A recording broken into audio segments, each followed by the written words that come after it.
Avant de mettre en œuvre le programme de réduction des risques auprès des personnes usagères de drogue en Côte d'Ivoire, Médecins du Monde a mené une étude biocomportementale qui a permis de reconnaître qu'auprès de la population usagère de drogue, seulement 10% sont des femmes.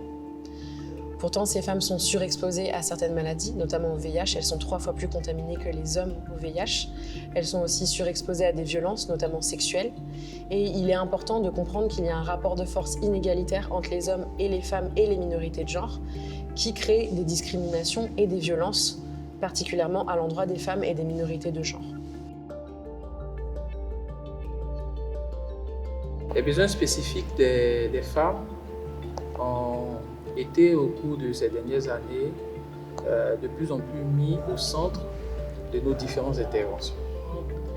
Les différents focus group que nous avions organisés nous ont permis de prendre l'avis de ces femmes-là et de mieux orienter les interventions à leur endroit. Donc la base pour pouvoir bien prendre en compte les besoins spécifiques des femmes, c'est d'organiser tout d'abord des enquêtes en direction de ces femmes, d'organiser des focus group dédiés à ces femmes et les retours de ces focus group permettront d'orienter les différentes interventions.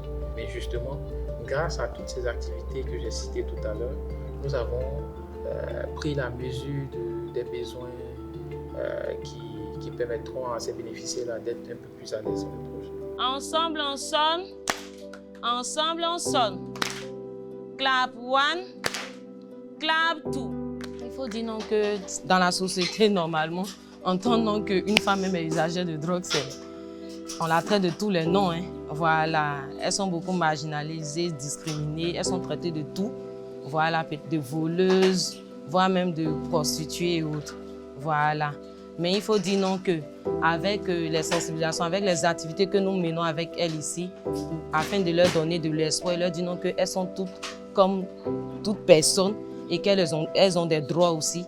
Ce qui fait aussi que quand elles viennent aussi se prendre en charge ici dans le centre, c'est vraiment aussi facile. Et vu que le personnel a été formé sur la réduction des risques, en tout cas, il s'occupe vraiment très bien d'elles.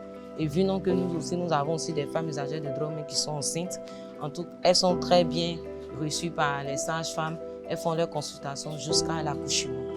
Dans la budgétisation d'un programme de réduction des risques auprès des personnes usagères de drogue, il est important, dès le début, d'intégrer la dimension genre.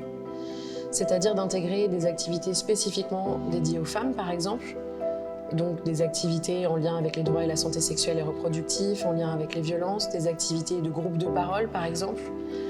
Ça peut aussi passer par des activités d'autodéfense. Il y a aussi des besoins spécifiques en santé qu'il faut prendre en compte, notamment le suivi des femmes enceintes, au niveau de l'accompagnement prénatal, de l'accouchement, mais aussi du postpartum. La prise en charge des bébés. Je suis usagère de drogue. J'étais dans un ghetto, assis avec un groupe d'amis. Et puis j'ai reçu la visite d'une tata qui s'est approchée près de moi et m'a dit qu'elle voulait échanger un peu avec moi. C'est comme ça que nous avons commencé. Elle a commencé à me parler et elle m'avait dit qu'il y avait un coin pour ce genre de personnes. C'est là que elles m'ont mené ici, nous sommes venus dans le centre. Ensuite, au niveau des infrastructures, il est également important de prendre en compte les besoins spécifiques des femmes pour qu'elles puissent fréquenter davantage les centres et de, par exemple, adapter les centres de santé à accueillir des femmes usagères de drogue avec, par exemple, des toilettes et des douches dédiées pour qu'elles aient un espace sûr dans lequel elles soient assurées de ne pas être exposées à de potentielles agressions sexuelles ou physiques. Souvent, quand on va sur le terrain, il y a des PUD, femmes qui elles sont enceintes. Elles ne savent pas qu'ils les enceintaient. Et puis elles ont grossé, elles sont enceintes et puis elles sont dans le ghetto.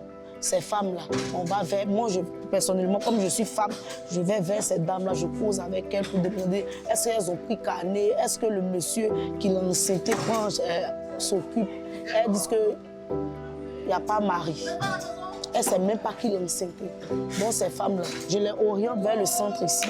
Elles viennent ici, elles voient un médecin, tout ça. Et c'est l'ONG qui s'occupe d'elles. Mais déjà, j'ai eu une approche. C'est d'aller directement avec eux lorsqu'ils vont en SSD et rencontrer ces femmes-là pour leur demander leurs besoins pour augmenter leur fréquentation au CASA. Donc, on a pu recueillir certains besoins. On voulait diversifier nos formes d'intervention. Donc, il y a des GAS, des groupes d'autosupport qui sont en direction directement des femmes. Voilà, contrairement à d'autres groupes d'autosupport qui sont en direction de tout le monde. Voilà, on a des GAS spécialement femmes qu'on organise. Déjà pour qu'elles aient l'habitude de venir ici et pour qu'on partage des moments d'échange. Donc, la semaine dernière déjà, on a eu un GAS sur l'hygiène menstruelle où elles ont été formées sur la coupe menstruelle, qui est une nouvelle méthode de se protéger lors des périodes des règles qu'elles ont vraiment appréciée d'ailleurs. Et nous attendons toujours leur retour par rapport à l'utilisation qu'elles auront faite. Moyennement, on a prévu dans les toilettes mettre déjà des tampons hygiéniques et tout ça pour que lorsqu'elles viennent, bon, elles se sentent à l'aise et puissent se changer rapidement aux besoins. En plus de ça, comme autre service de santé sexuelle et reproductive, on leur offre la contraception, qu'elle soit orale, injectable ou sous-cutanée. Et troisième chose, on fait le suivi des grossesses. C'est très important parce que ces femmes-là, quand tu les vois une fois, après tu ne les revois plus, on n'arrive pas à prendre soin de la grossesse jusqu'au jour de l'accouchement. Et donc, on ne saura pas dans quel état le nouveau-né qui va arriver, dans quel état il sera. Donc, on met l'accent surtout sur les consultations prénatales et surtout d'accoucher dans un centre de santé dédié. Parce que si elle accouche dans un centre de santé qui n'est pas dédié, ça sera très difficile de gérer les complications du nouveau-né qui va naître. L'enfant peut avoir des convulsions, les gens vont penser que l'enfant fait un syndrome infectieux alors que c'est un syndrome de sevrage que le nouveau-né fait. Mais les femmes, comment est-ce qu'on les implique? On peut les impliquer lors des journées internationales dédiées aux femmes. C'est-à-dire que même le 8 mars, c'est la journée internationale des femmes. Et au cours de ces journées, on organise des activités récréatives pour que ces femmes aussi soient magnifiées en quelque sorte. Parce que ce sont des populations qui sont vraiment lésées, oubliées. Mais nous, médecins du monde, on se charge de leur dire non, vous n'êtes pas oubliés, vous êtes aussi détentrices des droits, vous êtes aussi autrices aussi de votre droit, vous êtes aussi des personnes humaines qu'on doit vous célébrer comme toutes ces femmes de population générale. Donc, Médecins du monde organise des activités et ces femmes viennent pour prester, d'autres viennent pour faire des poésies, des théâtres. En tout cas, ce sont des activités très intéressantes que Médecins du monde organise depuis le début du projet jusqu'à la dernière phase. Et c'est en cela qu'on implique les femmes. Et comment les associations communautaires peuvent impliquer cette notion de genre dans la gestion de leurs instances, moi je pourrais dire que les assos peuvent faire un peu de la discrimination positive, c'est-à-dire que mettre les femmes en avant, un peu comme Ivoire et Souris le fait déjà. Il y a la directrice exécutive qui est une femme. Il y a Parole autour de la santé aussi qui fait. Il y a la secrétaire générale qui est une femme. Donc mettre les femmes en avant pour que ces femmes-là puissent s'exprimer, exprimer le besoin aussi des femmes.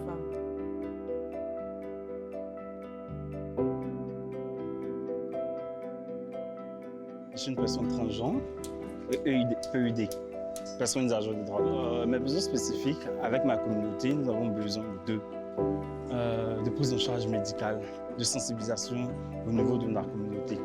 Parce que généralement, lorsque les sensibilisations sont faites, c'est juste de manière pour juste la population générale. Il n'y a pas de sensibilisation spécifique pour la communauté transgenre à ce peu.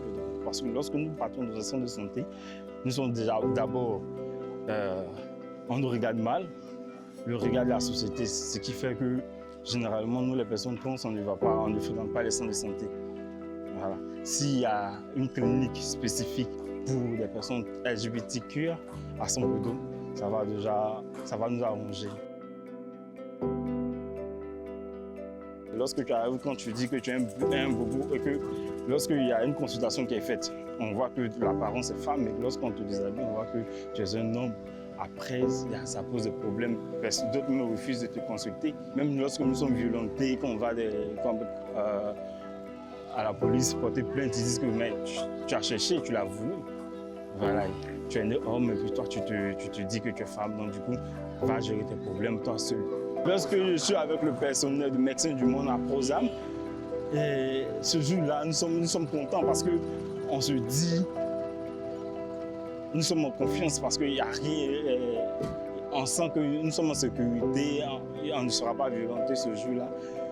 Voilà, donc ce jour, tout passe, ça va, ça marche, on se sent en sécurité. Parce qu'ils connaissent ce qui est la transidentité.